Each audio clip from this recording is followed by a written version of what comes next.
You're listening to Ka-Pow, the pop culture podcast. Comics, television, movies, and more. If it impacts fan culture, we have something to say about it. And now, your hosts, Jordan, Cliff, and Seth. You're listening to Ka-Pow, the pop culture podcast, and my name is Jordan Lowe. I'm Cliff Barnes. I'm Seth. That was a very professional introduction. I'm trying to get my demo reel together. I'll be a drive time DJ. Yeah, that seems very with the times. Well, you won a radio contest last episode, so I don't know what's going on here. Oh, shoot. It's true. I didn't even listen to the radio to win it. Oh, my gosh. So Lord. It's summertime. It's summer blockbuster season. Everybody's on strike, but there's still stuff coming out. How long do we have to go in our contest? Oh, Labor Day. Labor Day. We got a few weeks left, but all the major films. I'm not going to spoil who's going to win it, but somebody's got it pretty locked up here. Yeah, there's not a whole lot of wiggle room left in the blockbuster status. Blue Beetle's going to come in hard, guys, and we'll make a comeback. It's going to be exciting. They might throw Return of the Jedi out again for another week. It might.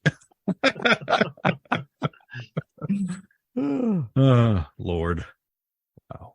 I've watched all kinds of movies this summer and stuff, but we were doing other things, didn't talk about them. Well, Barbie kind of shocked the world, I think. We all kind of figured it would be a big movie, but none of us thought it would be number one at the end of the summer.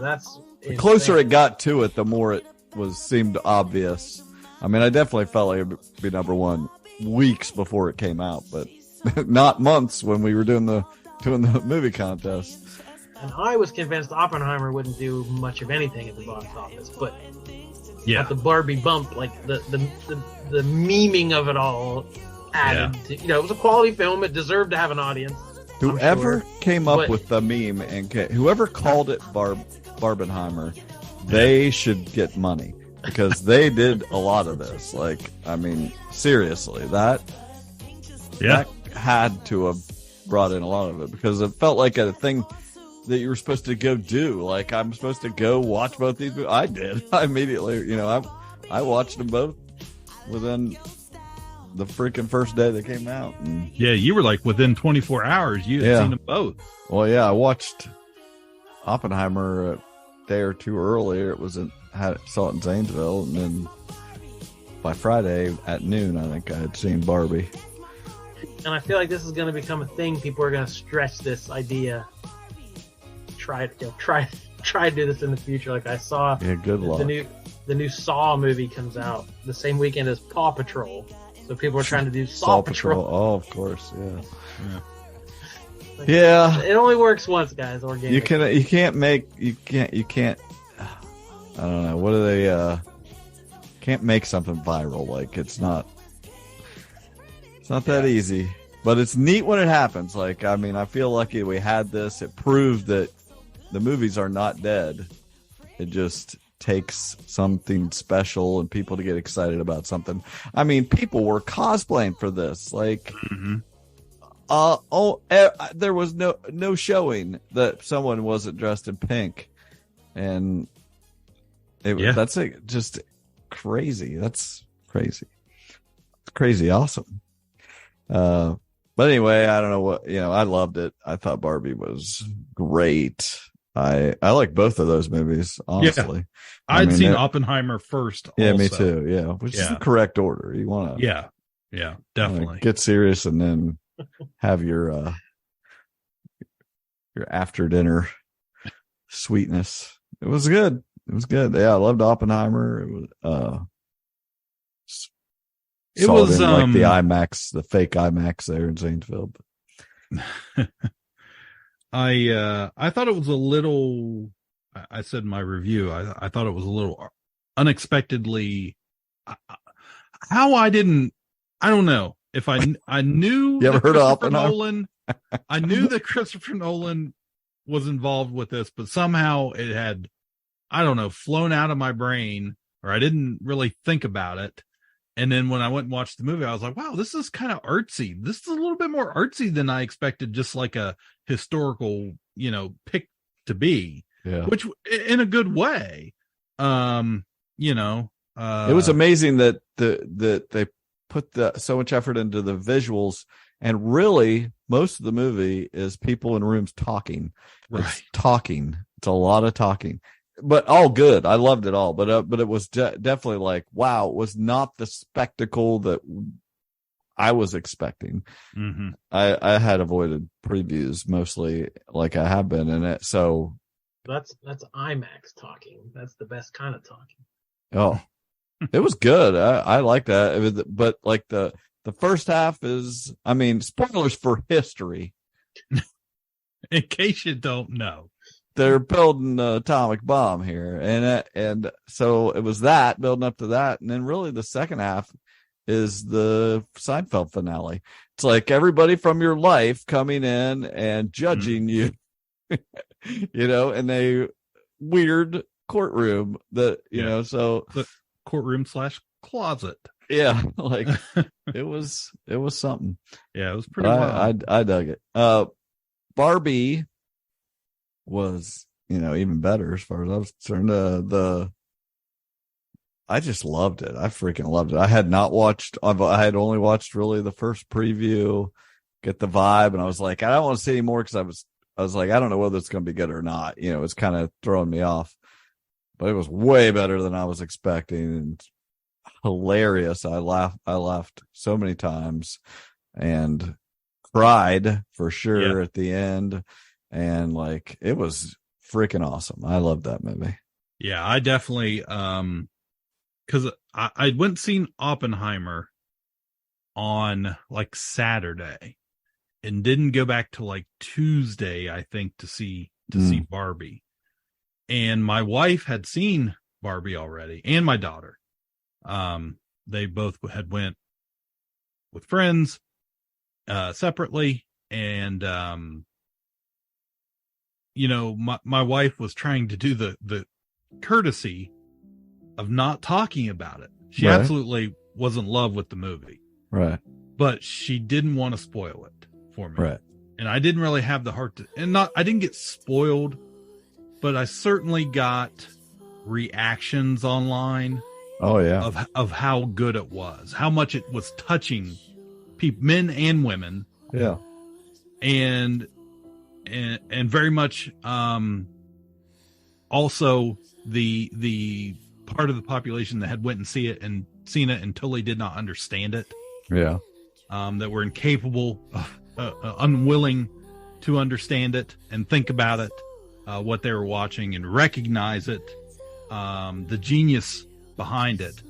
Because I went Tuesday, and like I said, I definitely was like, okay, this thing's going to be pretty good. It's really making a statement with people. And yeah, I was totally impressed. Like, when they said Barbie, before I knew what this movie was or had even seen that first preview, I was just like, this is not me. I'm not going to go, And man, this is the movie, the event of the summer. Yeah. And I couldn't get over how good it was. Oh my gosh. With that sick feeling I got, not even, quarter of the way into the movie, when, she basically is in our world, out of the Barbie world into our world. And wow, this world's different. Look. The money, all the money has men on it, just men, and Mount Rushmore just has men on it, and all this, and it's like this shocking reality was just like, oh, it made me sick. I was like, that's real. It was It was crazy. It was a crazy feeling because the way they set up the beginning of the movie, and then suddenly you're that's like just a punch in the face. You know, I was like, man, I don't know. So what of the criticism that it's anti-men or that it's that's just people don't get it. Well, like, yeah, it really is. It's not. It's so not. Like. It's not that. In fact, like the beginning of the movie, you see in the previews, is like it's a Barbie world. She lives in the Barbie world, and it's everything's great. All the Barbies, all the girls are named Barbie, you know. But hey, Barbie, you know, they just everybody's living their best life, and the Kens. It's very obviously showing that the Kens have a terrible life. They live only to be, you know, in hopes that Barbie might look at them, you know. Right. And it's like showing a reverse of our world, really, at what it was at a time, you know, and it can still be today. It's like it was never saying that what people were trying to act like it was saying, that men are terrible. That's the right way the world should be. Yeah. No, exactly. It was showing that this was wrong too. Yeah. That's the message. They're both. Yeah. But the way, you know, there's little things in that movie, you know, Ken immediately, when he gets to the real world, is attracted to the patriarchy. Yeah. I mean, he's like, this is great. Yeah. He's like, this world is way better than the one I lived in. You know, it's like, just like her, where she came from was way better than the one she went to. Right. It's just like they both were having similar experiences, you know, the opposite experiences. And so why that people are so zoned in on, like, it made guys look bad. It's like, well, it pointed out some truths. Yeah, I think you don't want to think about it. Yeah, right, and that's what it was. Is I don't want to think about this, because it wasn't harsh or anything, but it was very truthful. You know, this movie's been out for weeks, so I know Jordan hasn't seen it, but they're at the end.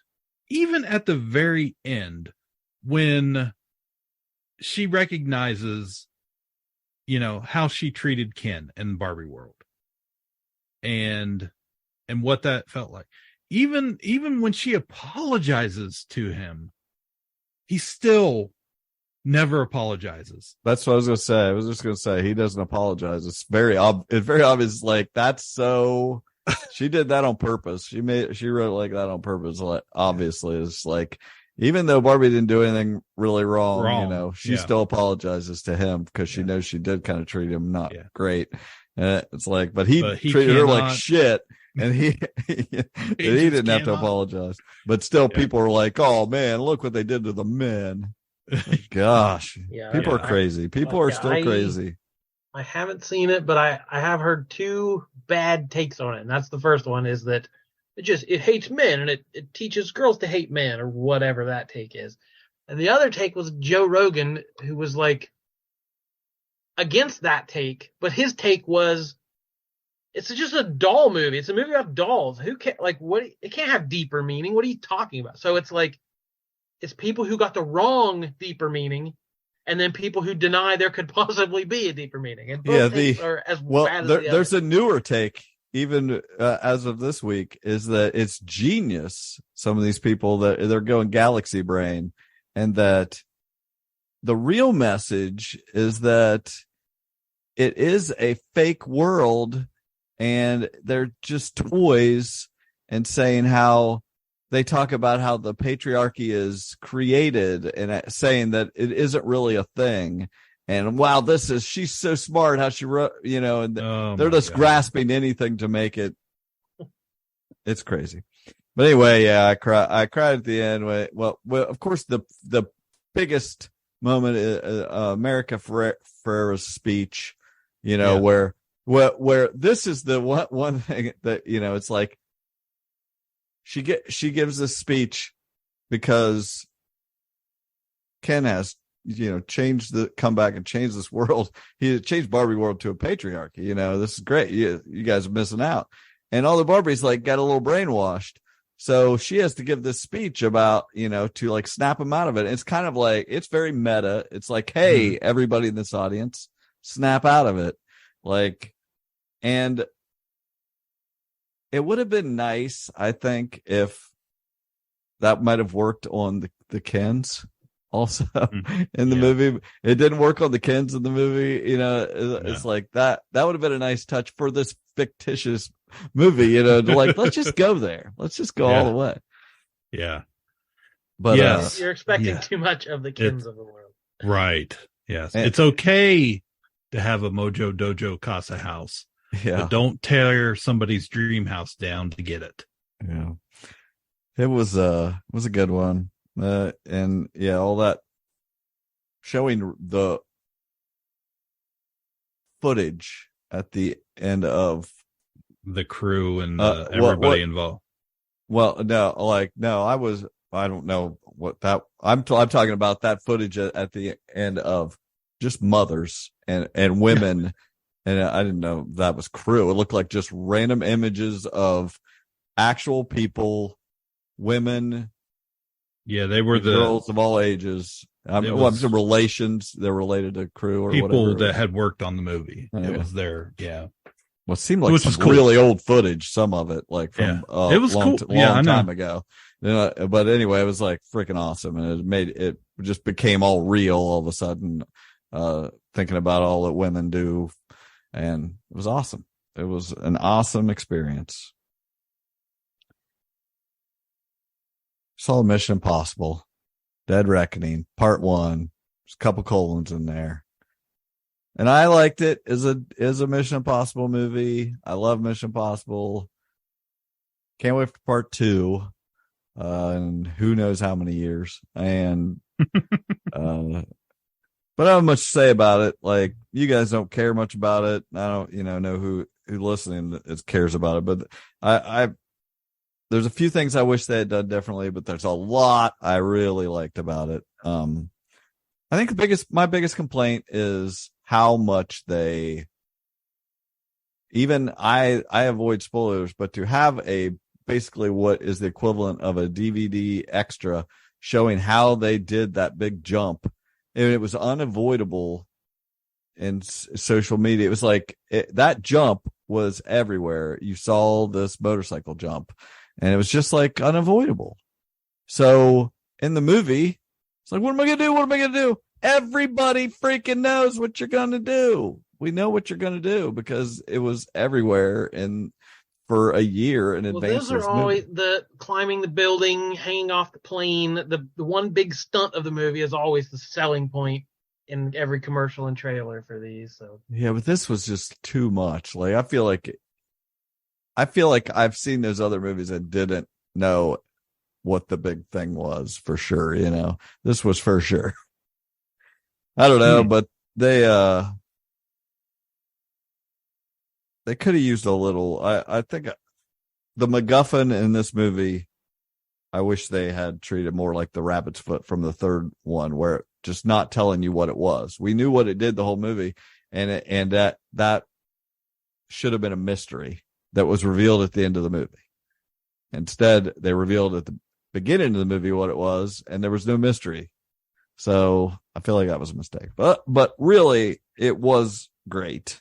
And I thought Haley Atwell was great. And I cannot think. Vanessa Kirby, I think is her name. She was great. It's Shea Wiggum is in it now. He's like, I want to be in these Mission Impossible movies, and I want to run all this. And so he was good as always. So can't wait for the next one. I feel like the plot was a little ahead of its time too. Like, it's, it's very, there's some real, it involves AI, and it was like, a little ahead, it's very right now. Yeah, but didn't they make this movie like 4 years ago? That's what I mean. It was ahead of its time to be like, so, to right now. to be right on the dot with what's going on. So it'll be behind the times by the time the sequel comes out. Right. Yeah, that's true. That's crazy. Anyway, We saw the Turtles. We went and saw the Turtles, Teenage Mutant Ninja Turtles. That's new. Sure did. That just came out. Yeah. They're teenagers. I forgot sometimes that they were Turtle Mutant Karate Turtles. No, teenagers. Maybe that was what teens. Turtle Mutant Karate Teens. I think is what they call them in the movie. But so was this it was beyond good. beyond the Turtleverse here? Yeah. It's just a bunch. It was just a good stylized look. Yeah, it had that Spider-Verse look, only a little more rough, a little rougher. Yeah. But I really like. I mean, I like that new kind of animation. It bothered me at first. Took a little while to get used to it, but I made it through. I dug it. Yeah, I really dug it. No, I thought I liked it.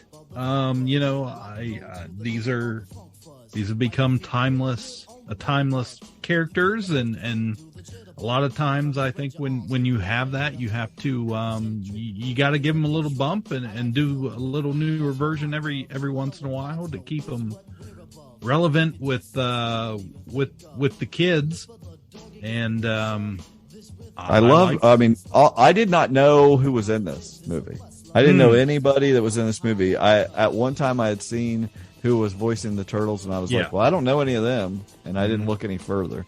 So I did not know all these big, actors that were in it. And oh my gosh, Jackie Chan as Splinter. Yeah. And Ice Cube was freaking awesome. Yeah, he was Paul Rudd is the freaking star of the movie.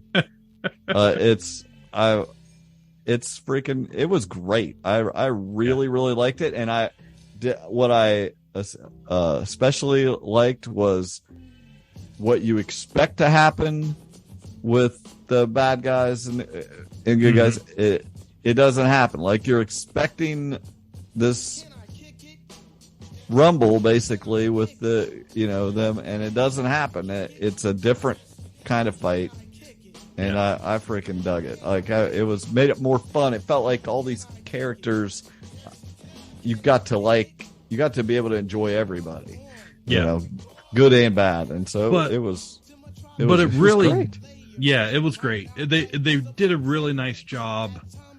I felt like, of just acknowledging the history of the franchise, Laird and Eastman, and just at one point just wearing clothes that I was like, oh, I remember those figures, those toys in those outfits. There's a lot of cool stuff. A lot of little Easter eggs in there throughout the movie. So many Easter eggs, it was hard to because things are flying by at a fast pace in this movie. A little bit longer than I thought it was going to be, which was good. But yeah, the story, I felt, it didn't go so far away to where it wasn't recognizable as this is the Turtles origin story. No, this is it. This is a good Turtles origin. Like, they got to do another one now. Come on, let's see what I want to know. I want to know what happens next, because I thought, they definitely set you up to for a sequel. So there's definitely going to be a sequel, and I can't wait for it. Like, I don't want to say anything more about it. Really. It's recent. This is something that I want Jordan to see and enjoy fresh. So I think you're going to dig it for sure. As a Turtles fan, I'm not even the hugest Turtles fan, and I freaking love it. Yeah, I'm not either, and I was surprised how much that voice acting of all the people that played everybody were freaking phenomenal. Like, it was a joyride. So go see Turtles. I still think that original 1990 live action movie is like the best comic book adaptation there's ever been. Like, the Jim Henson suits worked live action. They got the script right. So it's been diminishing returns since then. The recent live action ones have not fit the bill. So I was hoping this one was a turnaround. Yeah. Yeah, speaking of other things I love, the only other movie I have really to talk about is Haunted Mansion. That came out a couple weeks ago or so, and I can see this for free, and I still won't do it. Who put this in their top 10? Raise your hand. I think I've got it in my extras. It did you see the Eddie Murphy version 20 years ago? I don't know. Good. Because this is way better. I saw a really long preview for this because I was like, well, I don't care about the preview. I'm going to see if this looks like I want to see it. Mm-hmm. And man, I didn't even want to sit through the preview I was watching. Wow. Do you not like Haunted Mansion? The ride? I have no affinity for, no nostalgia for that ride. I have a lot of. I'm mad at Lorcana. They closed down my Thai place for the night, so Disney's on my list. I probably know a lot of history about the attraction. I'm sure if anybody was going to get anything out of this, it's going to be Disney heads. Every nook and cranny of that ride is in this movie in a great way. It still has a story to it. It's got a good cast. Rosario Dawson's in it. Owen Wilson's in it. We talked about Leota being Jamie Lee Curtis. It incorporates both the Disneyland version and the Florida Walt Disney World version. Both mansions are in the movie, which I thought that's awesome. Being as a person that grew up, not on the original, but on the Disney World version. But yeah, the storyline's great. I really like, I don't know the little boy, the young actor's name that stars in it. He was really good in it. The themes of dealing with grief, I did not expect. I just thought, well, this is going to be silly and it's just going to have, gags and jokes from the ride they're going to put into a movie. And it's going to be a great thing for Disney fans, but it's a good movie. It talks about dealing with grief and mourning and what happens, way down the line, and being able to deal with that and get over it and move on with your life and live your life. And it's just, it was an interesting take, to add onto the ride or onto the attraction story. So I really liked it. Alicia, I, and Carly all went and saw it, and we all were invested completely of every second of this movie. Well, that sounds better than what I was thinking it was. Yeah, I highly recommend it. I told made a little post after we had seen it and said, "Hey, Disney peeps, go watch this movie. You're going to love it." So yeah, it was much better than. Has there been any explanation why this didn't come out during Halloween time? Why this was a summer movie and not a spooky fall movie? I don't know, and that's obviously more people go to the movies in the summer. But yeah, right. But yeah, I totally would have totally made sense and could have been an event movie for a holiday. I totally agree. Danny DeVito is adorable in this movie. That's not a word that I was thinking you were going to say. He is so fun in this movie. A part obviously written for Danny DeVito, and nobody else could have done it. So yeah, just definitely go see it, enjoy it. I want to see it again. Really one of my top movies of the summer so far. I mean, I enjoyed it that much. And like I said, I've been going to watch these movies this summer. So I don't think I've missed any of the big ones. It's amazing. I never could have predicted that. And no way. You're going to put me to shame during the Poobah Awards. Oh my gosh. Man. That's the truth. This is my year. I'm way ahead of schedule for sure. Like I'm definitely, I've seen over 40 movies already. So The only newish thing I have seen, I just ignored Netflix for a while because it wouldn't let me in. And yes. I went like 3 weeks without even clicking on it to try it. And I just like snuck in one night. I was like, can I come in? They're like, what? Okay, sure. So like Netflix just started working one night. Nice. So I left it on all night.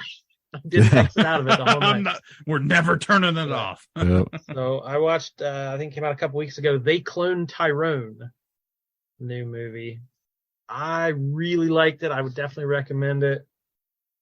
Director Jewel Taylor. It's his feature directorial debut. He cited the influences They Live, Groundhog Day, It Follows, and Napoleon Dynamite. He called those the 4 influences of this movie. So if you can make sense of that, you'll be on the right track. But it's John Boyega as a drug dealer, Jamie Foxx as a pimp, and Teyonah Parris, Monica Rambeau in the Marvel Universe. She is one of his ladies of the night. So it's very 70s-ish, but set in the modern time. So it's got kind of a blaxploitation homage going on. So very stylish clothes and funky music. But I saw one critic called it a sci-fi throwback pulp. So it's just a mashup of genres. But the 3 leads are phenomenal. It's some of their best performances I've ever seen from any of them. They're really great. They're really funny. They interact together really well as the story gets weirder and weirder. Like things could fall apart, but you like these characters so much, you're going to see where it goes. So it's like every movie, it's over 2 hours. It's too long. There's a little too much going on. They have to stop and explain what's happening at a few points. So it wasn't perfect, but it was such an enjoyable ride. I definitely wanted to recommend it if it's flying under anybody's radar. Yeah, I heard about it. I heard it came out. I did not catch it, but yeah.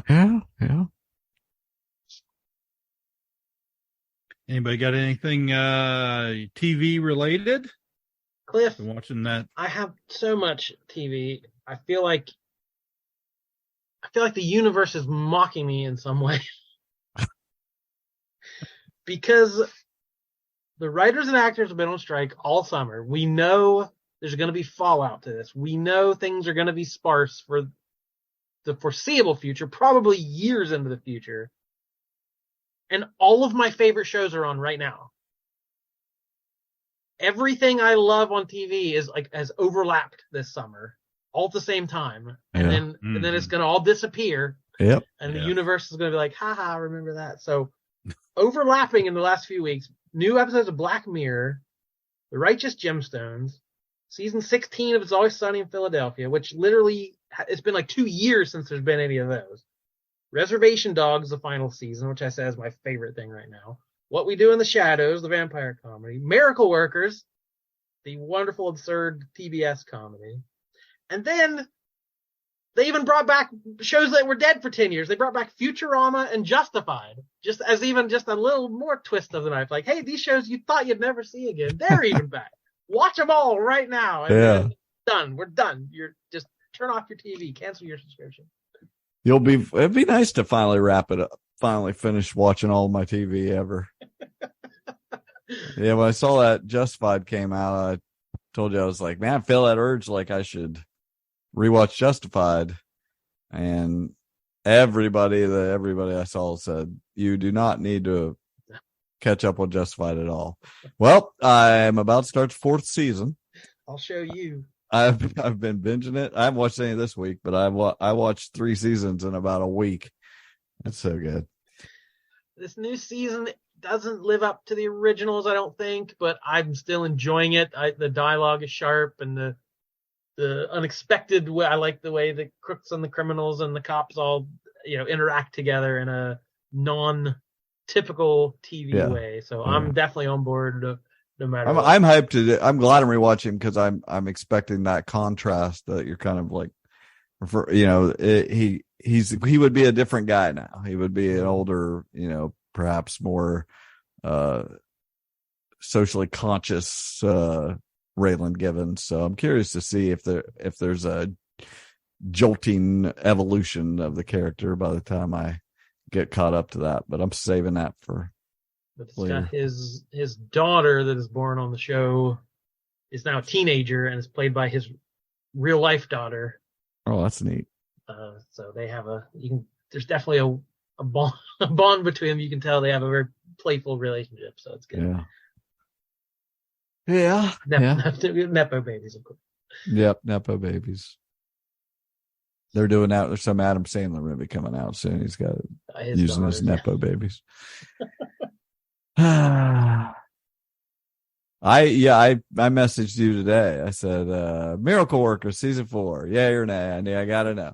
And you're like 100%. Yeah. I was like, which is exactly what I wanted to hear, because I'm a big fan of Miracle Workers, but I have to purchase it. Like, I don't have regular TV. Nothing I have shows TBS. So yeah, does that show up on HBO at the end of the season or anywhere? Maybe, but I want to watch it. Yeah. I don't know, but I know that I have purchased all the other seasons as they came out. I was like, how is this? And if you don't know what Miracle Workers is, this is like a Simon Rich produced show, which I think his stuff's, I like his humor. And it's the same cast, it's not new. I mean, to say it's a new story, it's like I don't know how I describe it. It's like a different setting, but they do the same thing every time. Like what was the first season? The first one was Heaven, where he was like an angel in a dingy office for trying to make heaven run, and Steve Buscemi was God. And the second season was the Dark Ages, correct? Oh, right. The third season was the Oregon Trail, right? And this season is the End Times, which is basically Mad Max, right? And it's all just using that setting to do modern ideas, it's all modern things, storylines put in there. But in like a twist, it could be like a Full House episode, right? But it's in this weird, twisted, R-rated world where so Steve Buscemi is like the junk man of the apocalypse. Like he collects garbage. He says, literal trash guy. Yeah. But he's invited to his class reunion and he wants to impress people with how good his life's going. Like that's such a tropey sitcom plot, but it goes in a direction way off the rails. So or the guy, or what I like about it is what was American Horror Story did that, where they had the same cast and everybody just played totally new characters each season, and that's what this is. Well, I love that. It's like they all play different people each season, and that's so fun. I love everybody in the cast, which makes it even better, but I don't know any of their names except I almost said I don't know any of their names except Harry Potter and Steve Buscemi. So apparently I don't even know Daniel Radcliffe's name, but the ideas of he's in one of the episodes, he's got Daniel Radcliffe is driving a guy, he rides a man, and it's supposed to be the equivalent of a Tesla. He's a Tesla bro. They make it their whole personality. Yeah. He's like, well, I'm going to go with my bros and talk about how everybody understands us, why we have these. And it's so That's modern. A super Mad Maxy thing of the giant with the little guy riding him. Yeah. I love that episode. Daniel Radcliffe gets hired on at the junk shop. He has to go have dinner with his boss. It's like, I got to try to impress my boss. That's a Dick Van Dyke episode. That's a sitcom from the world. And then he doesn't know which fork to use. They're like, that's the cockroach fork. What are you doing? It's like, well, wouldn't that be crazy if I didn't know what fork, didn't know this was, I knew which one's the rat fork, So good. And just though, I don't know the actor's name, but the guy that's playing the equivalent of the T-800 or whatever. It's Karen Sony. He's the cab driver from Deadpool. Yeah. He's just so I'm at Zion, bitch. Lots of references to constant stuff. It's great. That's one of my That's a solid. I don't even know why I questioned whether to watch it or not. I've loved all of it, but I just wanted some reaffirmation that this $15 I was spending was worth it right now, and it was. I binged the whole thing today. Couple episode left, maybe. I don't know. Good stuff. I will say the Ace Ventura episode was the oddest episode by far, but with a very dark ending. But it's good. They're super talented cast. I'm going to complain about your favorite show. You love this Reservation Dogs. Yes. And it's something about it does not click with me.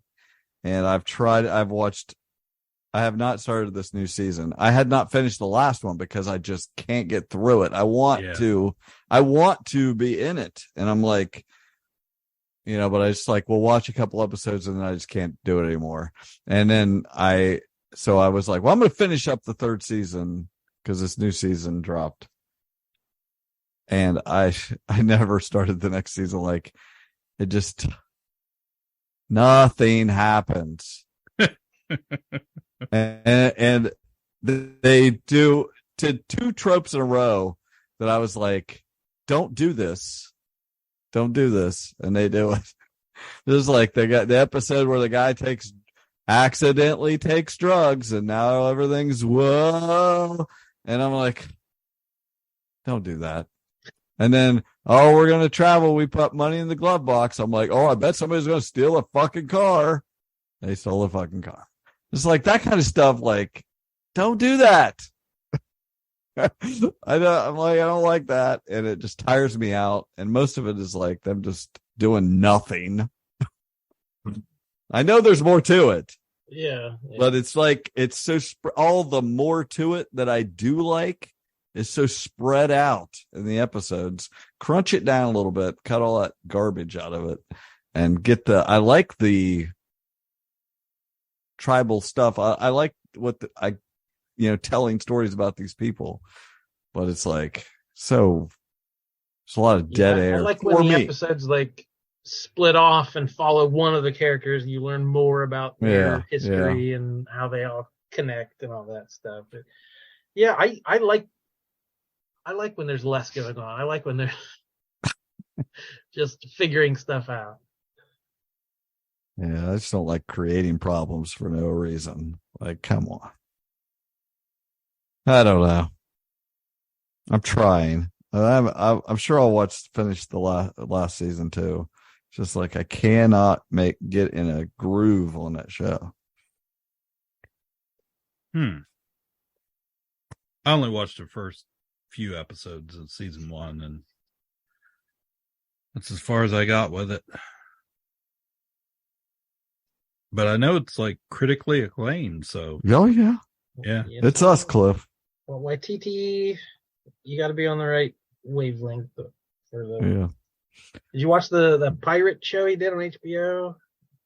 Yeah, I tried. I didn't like it either. Yeah, I watched an episode. I love that one too. So yeah, I was just like, I can't.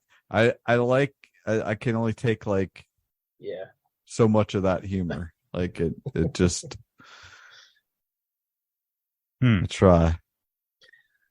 Did everybody get their bonus episode of Invincible that came out during? I watched that. I did watch that.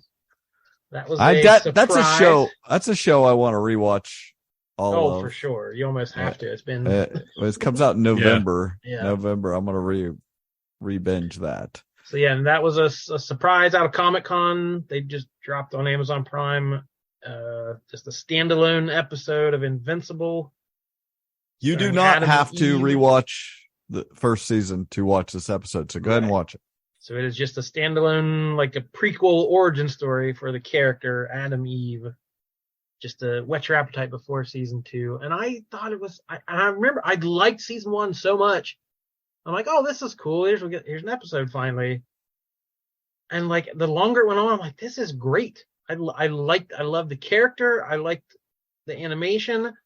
And when it got to the action stuff, it felt like Akira or something. That action scene on the bridge was crazy. The cars zigzagging in and out, the way she used her power, like a lot of like superhero animated stuff.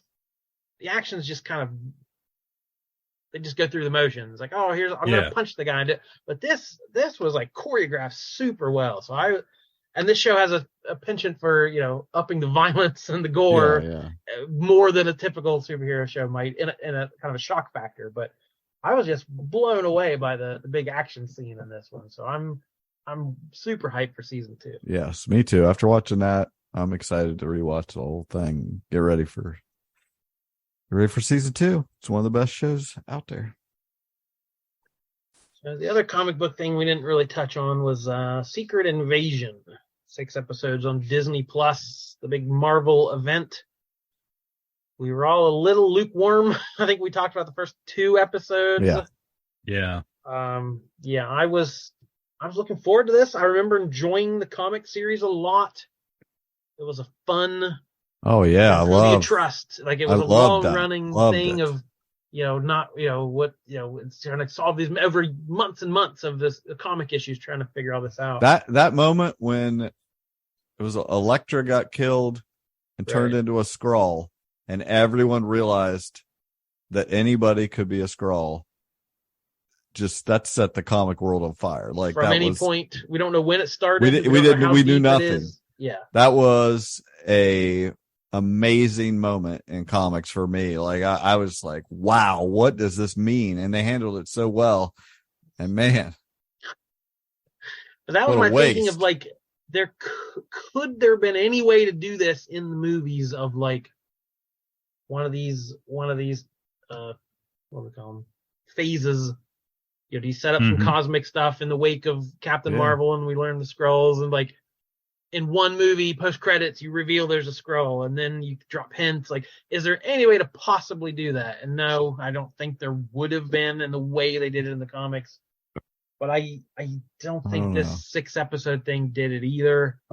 I just don't think they thought of it early enough in their I think they could have done it. This feels very like RPG, like if my campaign, I try, if at the earliest that I can stick something in that's going to pay off later, I do. And I just think they missed the boat when they thought. But it was so perfect though. Captain Marvel was set in the 90s. Like it was set in the past. So you already had the Skrulls pre Tony Stark, pre all this stuff. Right. That could have been something. But I'm thinking about this show and missed opportunities, and like, so that it's set in a world where you can't trust information. Okay, you've got me there, right? Yeah. We can't trust what we see or hear in the media or social media or whatever. That's pretty good. And what are like the biggest issues of today? The most timely issues. We're dealing with a refugee crisis from global issues and immigration. Every country on the planet is dealing with that. And the idea of identity, trying to live as your authentic self. Can you do that in today's culture? Do you have to assimilate, or can you be yourself? And like, these are the most pressing, important issues of the day. The show could have knocked this out of the park as like saying something.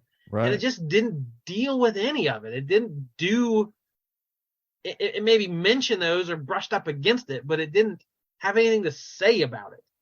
It had Nick Fury, it had Sam Jackson, the coolest MFer on the planet, and it didn't use him that well. It had all these issues and ideas, and it just, I don't know. It was 6 issues of 6 episodes of, okay, fine.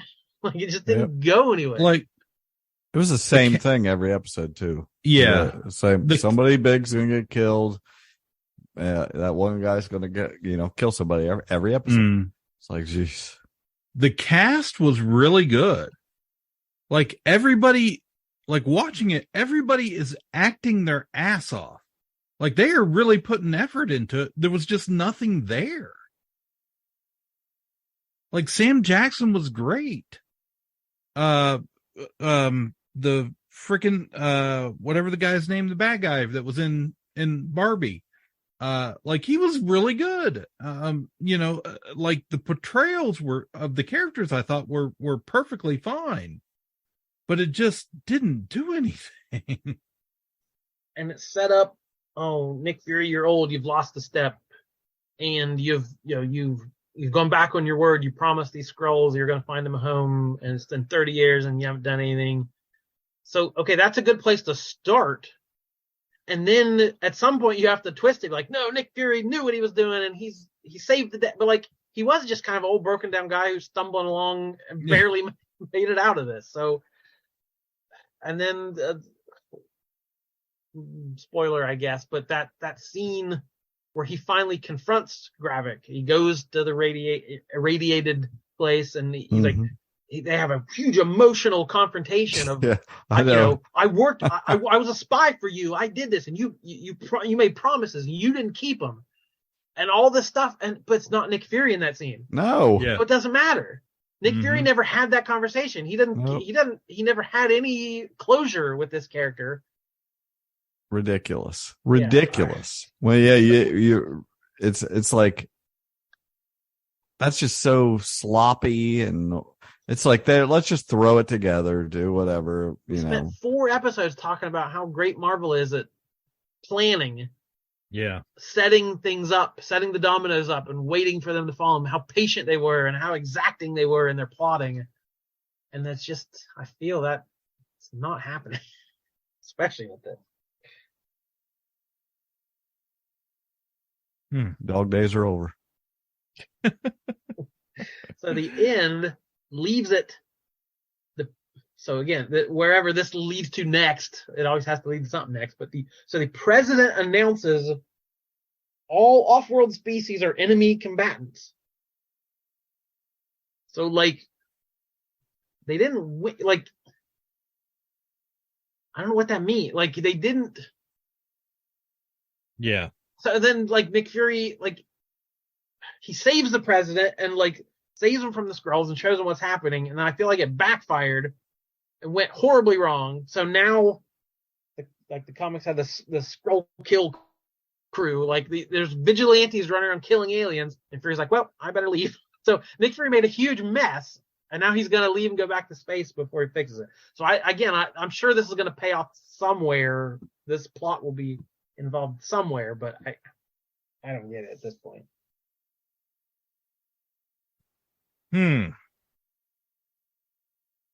It was a disappointment. It's sad. I again, like most of these, it's the success rate is pretty bad now for these shows. But don't worry, they're raising the price.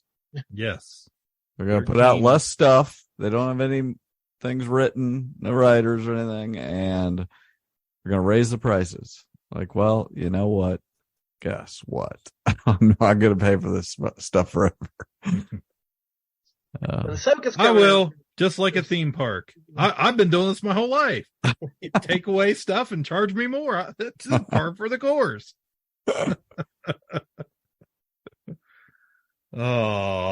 So, moving on. We're all in agreement. We're back on the Gemstones bandwagon. Finished season. I was never off of it. The beginning of this season, first couple episodes, I was like, I think I'm done. I think something wasn't drawing me in anymore. I was like, I'd lost that love and feeling. And then, got back into it. I watched an episode every week as it came out there. And then I had like 4 or 5 episodes I hadn't watched. It was, wrap up the season. I was like, I'm going to step into this and start watching. And wow, it just came back around. Like there in the middle, it started cooking. Yeah. And I thought it was great. It was another good season. So I just like how they don't even pretend that they believe in God. Yes, no. It was just like, it's not about that at all. Greatest 4 words in television are Baby Billy's Bible bunkers.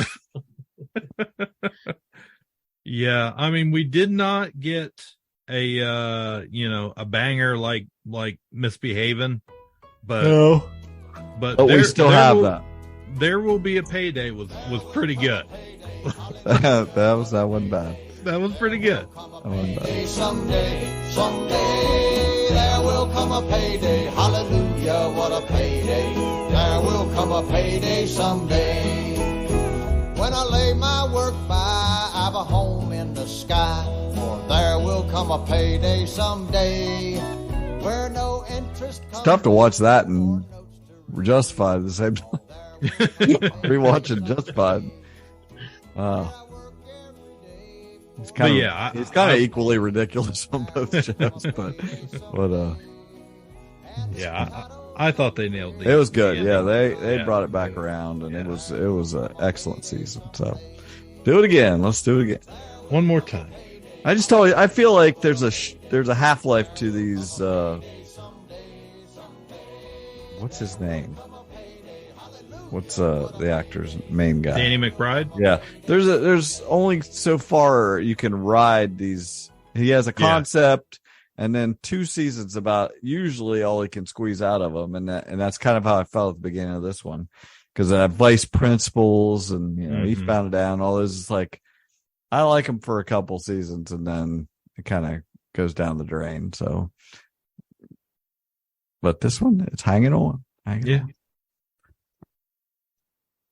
That's probably about all I got. Well, Big Brother, forget to say, I'll wrap it up here. Wrap it up here with Big Brother. The drama. If you want to know what I'm actually watching, is Big Brother.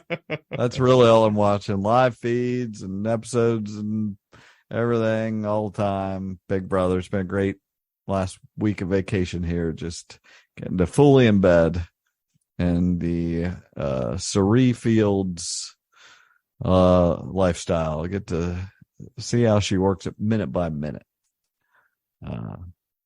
So I read a thing. Apparently, there are technically no one on staff is a member of the Writers Guild. There are no technically writers on there. The people who do these scripts and things it's actually the producers, the production crew.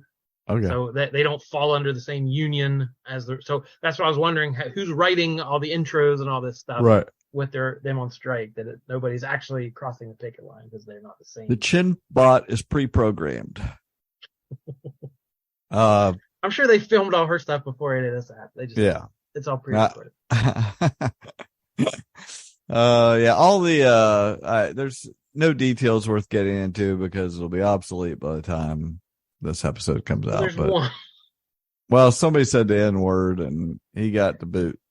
So they actually put their money where their mouth is and said, hey, they had said, where they're not going to zero tolerance policy for hate speech. Now, have there been any apologists online? Like the last guy that got kicked out, people were like, he didn't mean it. He's fine. He's a nice boy. Like, are people defending this guy at all? I don't think to a great degree. There's been a couple people I've seen comments like, okay, it happened, move on, kind of like the show did. Very much like the show did. They buried it in the episode. To drag out Jared, an African American guy, to have him say, "Oh, it didn't really bother me that much."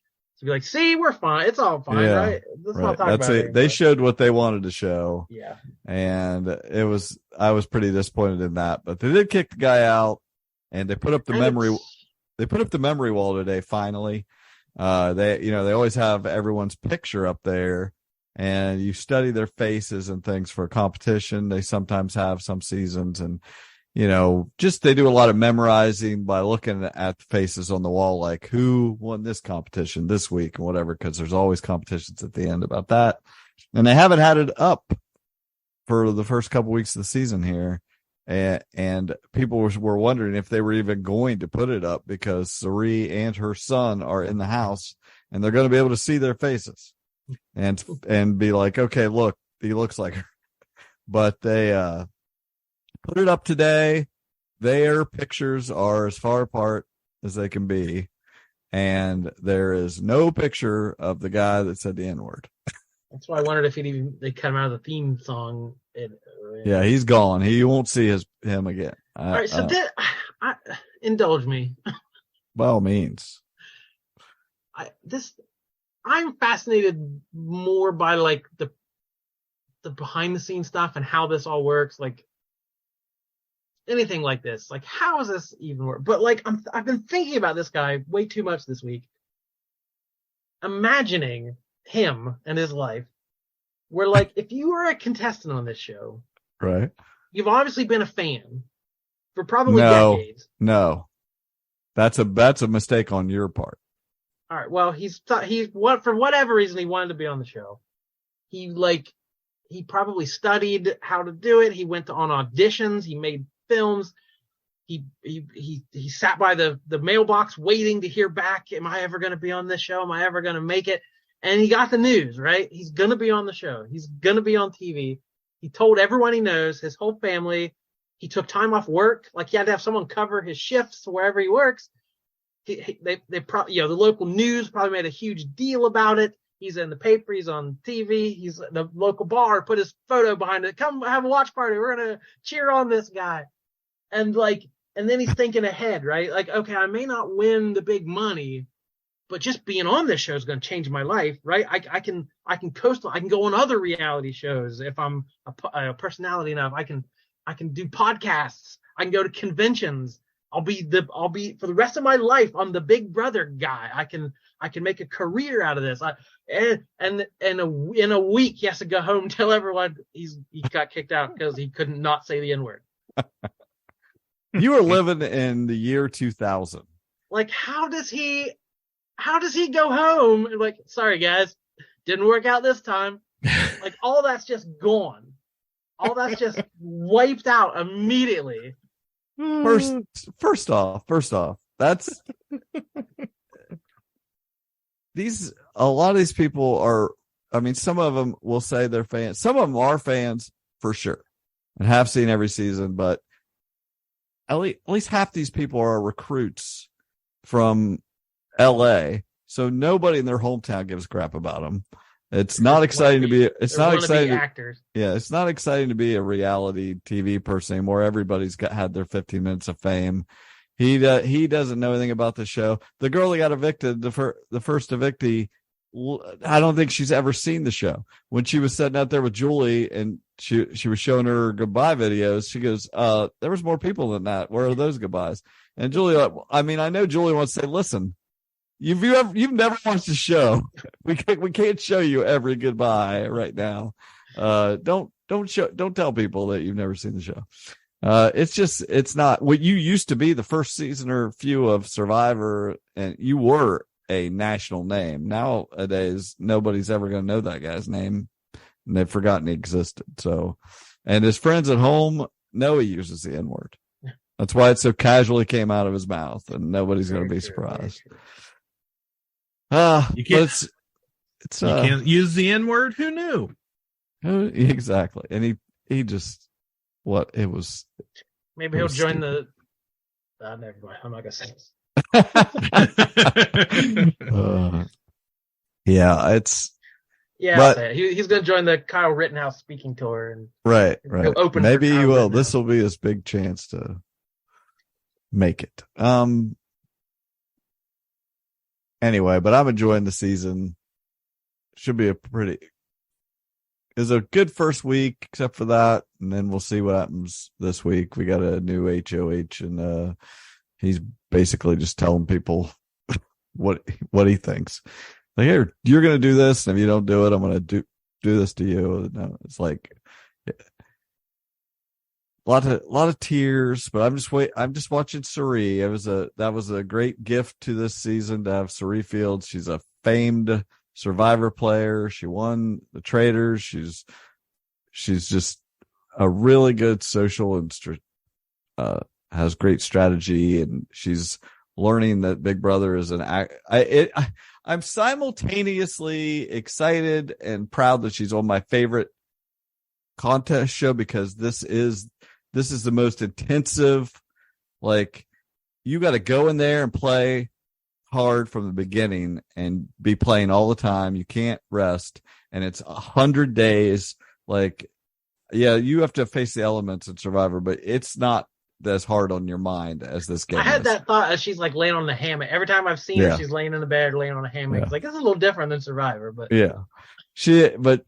she's learning that it ain't a walk in the park, and she's definitely, there's too many pieces, she said at one point, because there's a lot going on, whether, to deal with. But I want to see somebody that I think is really great at the game, learn it and play it and see if she can pull it off. It's interesting. But simultaneously as that is happening, it's like having her over to my house and seeing my crazy family and like, oh my gosh, don't put her in the wedgie contest, please. I don't want her to be in any of these embarrassing Big Brother things, because Big Brother is also a stupid show with a really, incredible mind-breaking concept that does have great strategy and everything, but it's all with the bones of the dumbest competitions you could have. Please don't embarrass Suri too much, please. I did want to ask, has any season done basically what this one did, where like in the first week, like, oh, hey, here's the two big alliances. Everyone knows who's on whose side. Like, there were no real secrets. It seemed like everyone kind of spilled. Or like I said, Jared being on both sides, was hell. Usually there's always an 8-person alliance that forms, and there's everybody else that isn't smart enough to form their own alliance that big at the beginning. It's usually the Cool Kids Alliance is the big one. Oh, every season. What they've changed recently is that we're getting to see it from the drop of the hat. They were in the house for a week before we ever saw anything.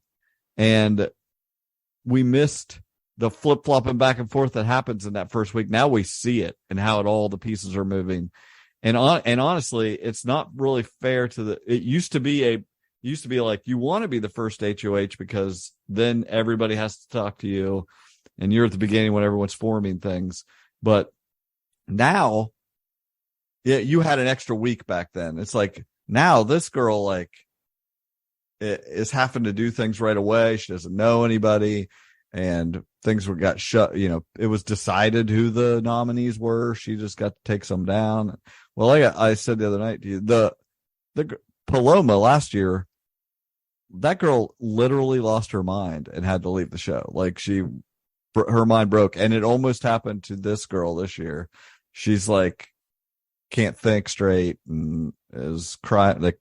She's like calling herself Cryly because you can't stop crying. It's an immense pressure to be in that house. I would not want to be in that house. Yeah. Anyway, I love it. Love it.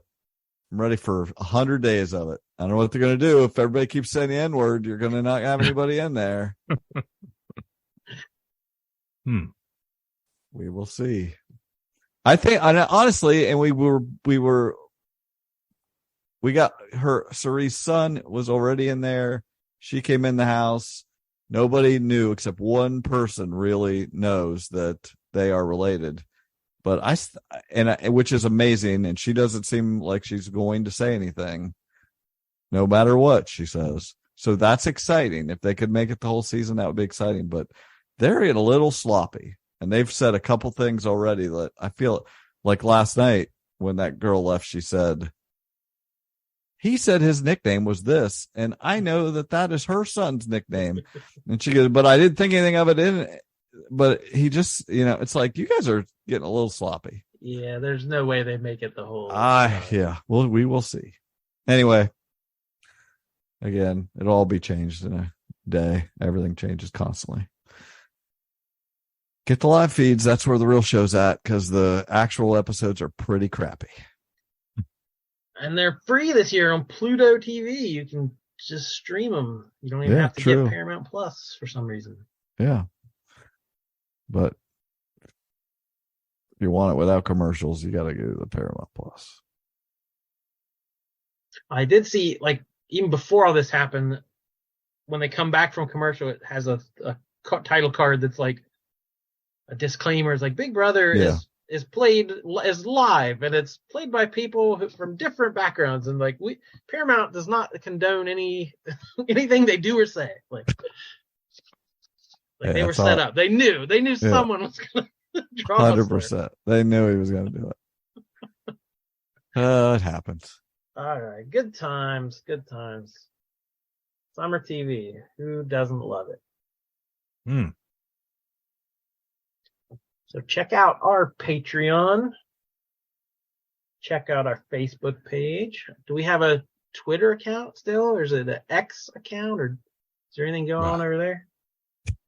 Whatever it is, it's still there. X us. X us. Don't X me, bro. Yeah. All right. Thank you for listening. We will be back at some point in the near future. My name is Jordan Lowe. Cliff Barnes. Death. Bye forever. Ka-Pow, the pop culture podcast, is intended for entertainment and information purposes only. Sounds, music, and clips played during the podcast are property of copyright holders. All original content is property of www.udamwithkpp.com. If you enjoyed this podcast, please subscribe and leave a comment. Ka-Pow, the pop culture podcast, can be found on Apple Podcasts, Google Podcasts, Podbean, Spotify, and wherever podcasts can be found. You can connect with us through social media on Facebook, YouTube, at the Ka-Pow Podcast on Twitter, or email the show, Ka-Pow, the pop culture podcast at gmail.com. If you really want to go the extra mile, join our Patreon at patreon.com/udamwithkpp for special content and access to Patreon-only benefits. We are grateful for anyone who chooses to contribute, but please know that most of our content will remain free. So please continue to like, comment, and share.